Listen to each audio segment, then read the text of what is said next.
everyone, it's Mrs. Wright here. I'm one of the Year 3 teachers, and I'm going to be talking to you today about the importance of reading. So this was a meeting that took place last week for Year 3 and 4, and the year before for Year 5 and 6. So this is just for parents who didn't manage to make it to the meeting. So I'm just going to start off by showing you two books. One which is called El Defo, which is a graphic novel. So this is very colourful. It has lots of illustrations. It's funny, and it's got less text with it. And it's about a little girl who has a hearing aid, which kind of makes her feel a bit like a superhero. So that's El Defo. And the second book is The Girl Who Stole an Elephant, which is a novel. It's an adventure story, it's fiction, it's quite exciting, and it has less illustrations. So in terms of which book you would prefer, it obviously depends on your interests. And our interests help to guide us when we're choosing books, but also our interests can change over time. So being interested in a book means that you might be tempted to pick that book up and to start reading it. So our interests help us to read, help us to make the decision to read, and being interested in something encourages us to read for pleasure. So reading for pleasure is something that's really important at our school, and something that we're all very committed to, and it's been a change. We're more focused on this area of reading now as a whole school. So what is reading for pleasure? So reading for pleasure is the choice to read for the satisfaction gained as a result of doing it, of participating in it. So we do want to make reading a special time. We want to give children the opportunity to read books a number of times. We want to allow children to read where they like. And we want to understand that reading is everything. So not just reading for tests or reading novels. It's also reading other things like comics, or it's reading newspapers, or reading recipe books. So things that we don't want to do is to choose a book for a child, because that doesn't encourage reading for pleasure, because it's not based on the child's interests. We don't want to force a child to finish a book which they've just started. We want them to finish it because they want to finish it. So if they're not enjoying a book and they're forced to finish it, that's not going to make them want to read for pleasure. We don't want to read simply for comprehension, so simply to do a text. We want children to enjoy the process of reading. So what is reading? So reading is reading books. We do need to read to do our tests. And we do need to do reading when we're doing English lessons. But that's not all that reading is. So reading is everywhere. Reading is all around us. So across the school as well, we've been looking at reading rivers, so tracking a child's reading journey across the process of a day, or across the process of a number of lessons, or across the process of a half term. And we can see that reading, we've got an example of a reading river here. So when the child gets up, they immediately read things like the cereal boxes, the food packets. They might read the signs on the way to work, on the way into school, or if you're going to work, you would be reading the road signs. They might read things on their games, like messages on their games. Obviously they will be reading when they get into school. They might be reading, looking at the time. They may be reading books in school as well, and they may be reading books at home. But reading is not just reading books. And reading for pleasure is the single most important indicator of a child's future development. This is the Organisation for Economic Cooperation and Development. So choosing to read a book and wanting to turn the pages of a book for enjoyment is a key piece, a key indicator of a child's future success.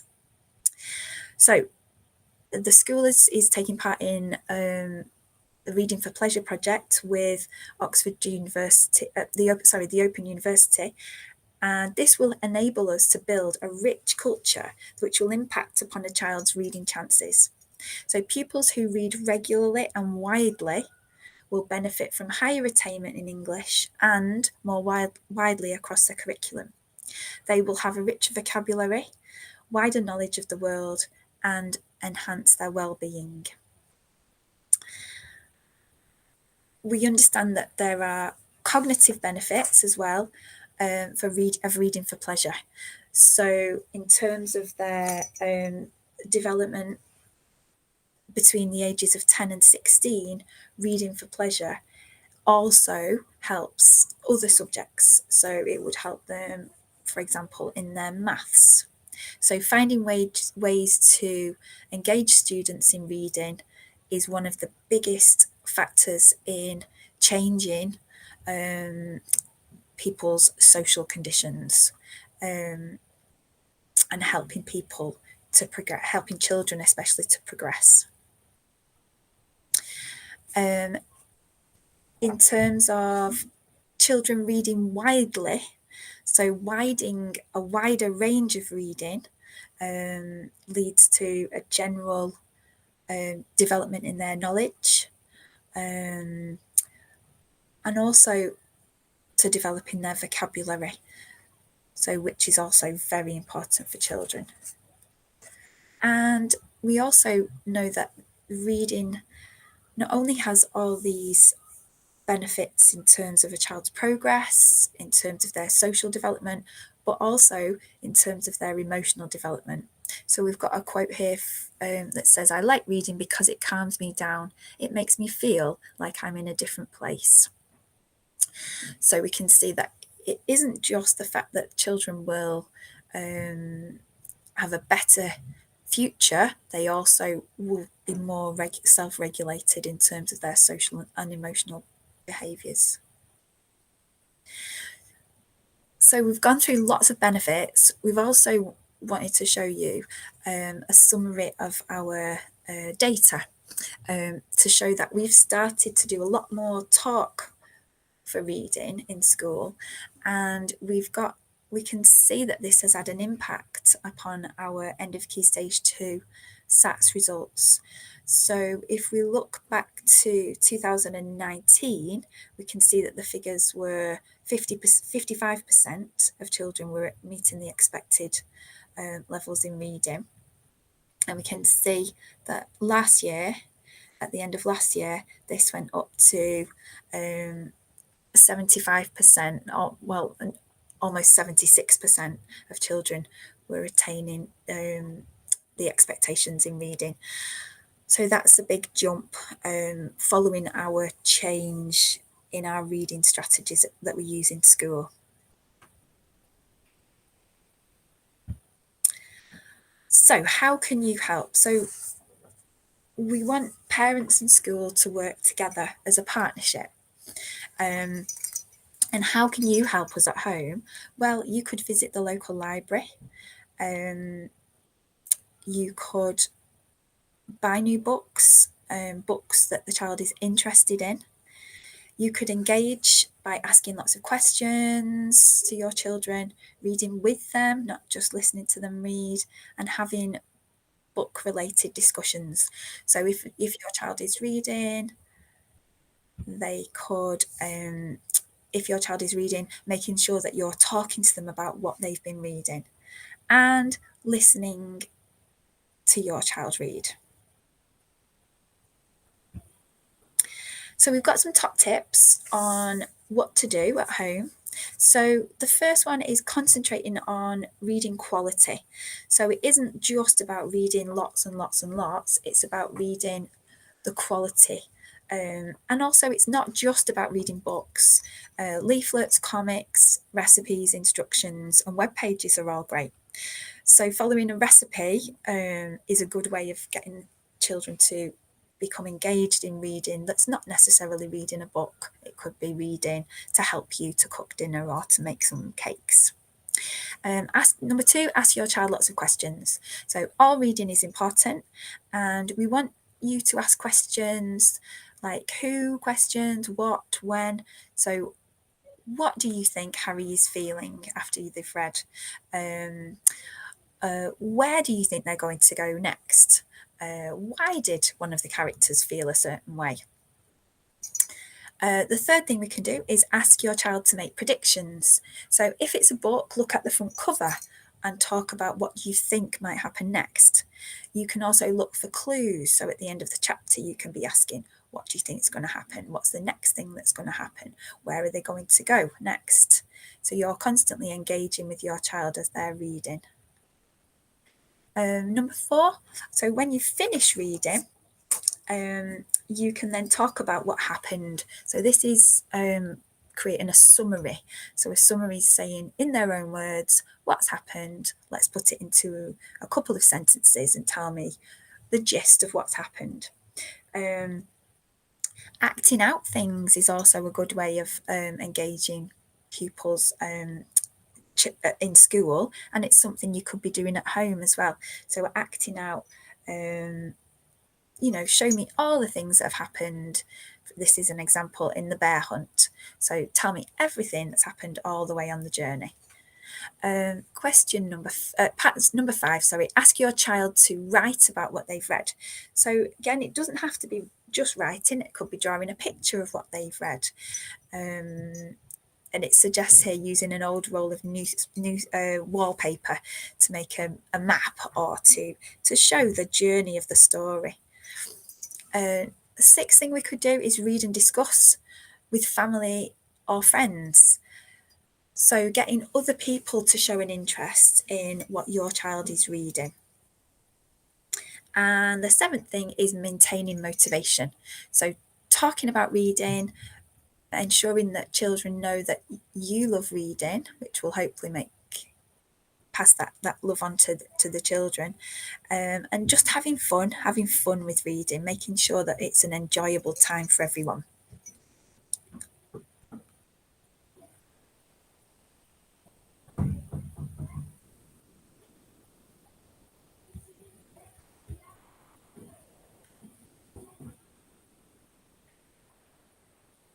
Chapter 17, Buried.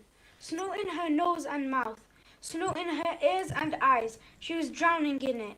Mila spat and worked her hand free from where it was clamped to her side, bringing it up to be a hollow beside her mouth so she could breathe. She scraped the snow from between her lips and gums and snorted to clear her nose. All around her was the dark grey, the colour of light gulleted through thick snow. Thanks, Rowan. That's lovely reading again from you. So since we last met and we talked about the book. So sorry, I'm just showing you a video now of a child who's reading in school, and the class teacher, Mr. Elwood, is now going to be asking some questions. So we're just going to have a listen to the questions that are asked. That you're reading, The Way Past Winter. Can you just summarise what you've read and what's happened in the book? So these 3 sisters, Mila, Sana and Pippa, their brother Oscar has been lost, so they're on a journey to find them. They went through a city to ask people, and they said the bear, which is the spirit of the heart tree, which got hacked down. Is the bear actually a bear in the story? It's a spirit of a heart tree which wants revenge. So for 7 years or more, he's been putting down winter, so it's all cold, and they have to work in a hard circumstance. Yeah, so in the book, have you got to the bit so far where Mila and Pippa run away, where they kind of escape? So in the story, how do you think the other characters are feeling at that point when they realise that Mila and Pippa have run away? I think angry and scared. Who would they be angry with? Pippa and Mila, because they decided to go. Are they the younger children, Mila and Pippa? Yes. So why would they be a bit scared? Because they can't take care of themselves. Okay. So Mr. Elwood was asking, firstly, to summarise what had happened in the story, and now he's asking about how the characters are feeling. So he's developing, questioning the child's obviously responding well to the questions. Let's just watch a little bit more. Okay, right. So, who do you think they would blame for the disappearance of them? Do you think they would blame Mila and Pippa, or would they blame other people? So they met this powerful mage that told them there's only a few days left. So they went with this powerful mage. Rumors have been spread about him being rude, vicious, and powerful. Like There's a lot of gossip, isn't there, in the Yeah. book? Yeah. Who's your favourite character in the book? I could say Rune because I've read past chapter 17 Yeah. and he's really destructive, which I like. So I was going to say to you, out of all the characters, who do you think is most like you, Rune, and why is that? because I destroy everything. You destroy everything. If you could meet any of the characters, who would you meet, Rune, and what would you like to ask? how do you do magic? So is Rune the mage? Yeah. So he can do magic. Is there any of the other characters you would like to ask questions to? Sana, What would you ask? how did you feel when your brother disappeared? Yeah, good question. So you've not finished the book yet, have you? No. No, not quite. What do you think might happen next in the story? They go to the bear, but because the bear knows their name, he can control them. So the bear's gonna control them to do something awful. Are you expecting a happy ending to the story, or a bit of a cliffhanger? How are you feeling? Cliffhanger. Okay, so it's So again, there, Mr. Elwood is asking about prediction. So what do you think? So we've got so far in the story. What do you think is going to happen next? sounds like you're enjoying this book. Is that right? Yes. Yeah. Why do you like it? I like adventure, and it's most like adventure. There's like a siblinghood, like childs get together and everything, and it's usually adults in books, like teenagers and that stuff. But these Mila and Pippa, they're very young, So you can kind of relate to it a little bit. It's like a child having an adventure. Yeah. Yeah, excellent. So is Kieran Millward Hargrave an author that you like? yes. Have you read any other of her books? No. So do you think you would like to read any more of her books? Yes. Yeah. And would you recommend this book? Yeah. Who would you recommend it to? Who might enjoy it? My sister, she really likes books. So what kind of books? What kind of book is it? Adventurous, sisterhood, and enchanting. So what kind of person would like the book, do you think? What would they have to be interested in? Being destructive. Okay. All right. Well, thank you for your time, Rowan. Thank you. Okay, so we can see at the end, Mr. Elwood was talking about who would you recommend this to? What kind of book is it? Do you think you would like to read more books by the same author? So lots of questioning there in that video. So the next thing I'm just going to quickly talk about is how you know which kind of books to choose. So there are lots of book award winners. So any of these would be really good as a good starting point to see if they've won a book award. They're usually good quality books. So as you can see, there's Costa Book Awards, UKLA Book Awards, Clipper Poetry Awards, Blue Peter Book Awards. There's lots of different, and it will say that you could either look on the websites, or obviously you can have a look when you do go book shopping and see if they are any book award winners that you're choosing for your child. And the last thing is this, we've done a help sheet, put together a help sheet. So it's just kind of got a little bit of information on there about how important reading is. It's got information about local libraries that you can visit.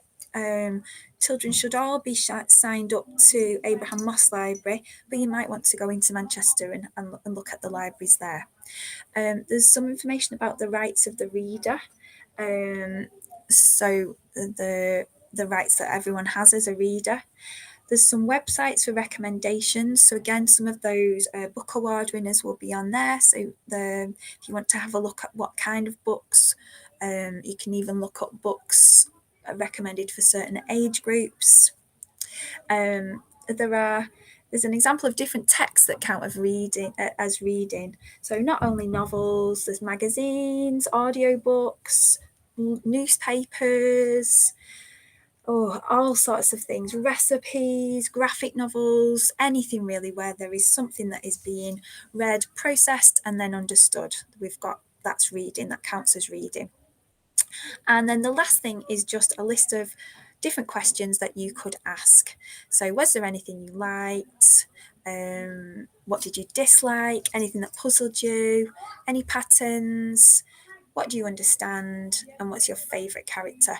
And also you can be asking about predictions, summarising, and then who would they recommend? Who would the children recommend the book to? So thank you so much for your time. I do hope that that's been useful, and this will be obviously shared, and then I will also put share out the help sheet that's got everything, lots of this information on. We'll share that as well on the media platforms. And then if you do have any questions, please speak to your child's class teacher. Thank you so much for listening.